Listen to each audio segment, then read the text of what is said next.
As finals goes, this was one of the better finals we've had in several years, so congratulations to both.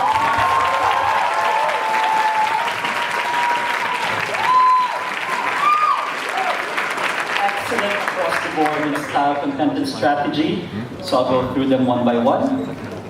This was one debate where style actually mattered.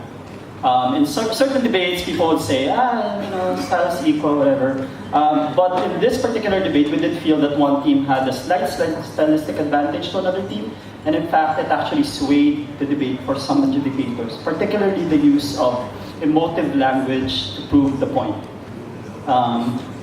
In terms of strategy, we did think that teams focused on the right things, allocated enough time to arguments. It was a dynamic debate that consistently evolved and shifted ground, so that's not an issue, right? So the issue for today's debate is really content, and we looked at that in several issues. First is the question of legitimacy.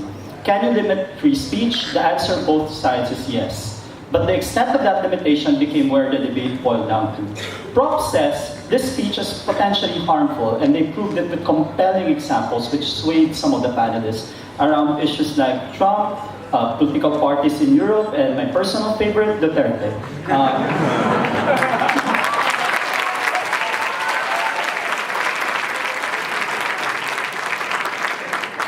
Opposition counters this by saying, sure, if the speech is harmful, then punish the action, not the speech. And they said correlation is not causation. We didn't feel this was significantly forwarded in the round. We felt that there might be a slight advantage on the legitimacy question to the proposition, but there are other issues in the round. So let's move on to the second issue. On the question of minorities and marginalized groups. As you can tell, I'm not going to announce the result at the start. So, on minorities and marginalized groups, we felt that the proposition had very compelling arguments about what will happen to religious people, to women, when the speech propagates the kind of culture of hatred I see in my president. This we felt was a wise move, and actually felt a lot of the panelists did feel that you actually won this part of the debate. Some judges, however, saw it quite differently and looked at the metric that proposition used and said, if the metric is fear and violence, then marginalized sectors, people who have been disenfranchised by globalization in the capitalist world, do experience the same degree of fear and violence. And therefore, they should have a voice in these democratic institutions. England says, well, it doesn't matter because if they represent you, the policies are nuanced, they pander to the least common denominator. Essentially, there won't be any proper representation in the outcomes of the policy.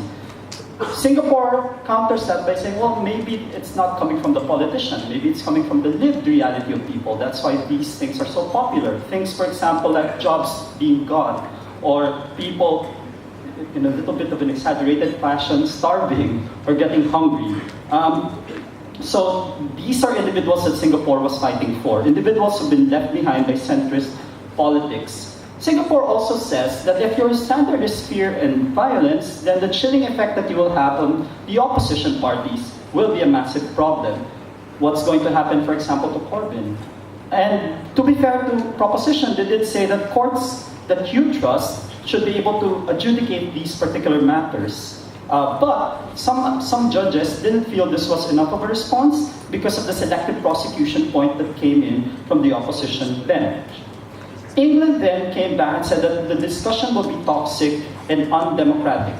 Whereas this other side of the house said that, well, toxicity of the conversation depends on who's viewing the conversation. For a lot of these individuals, that's the language that best represents their emotions and feelings. So it all boiled down to, and for most of the judges on 0.5 margins, which team reduces fear, trepidation, and violence on the part of the individuals, particularly the minorities concerned. Most of the judges were persuaded that the working class is equally as hurt as most minorities. So in an 8-1 split, this debate goes to Singapore.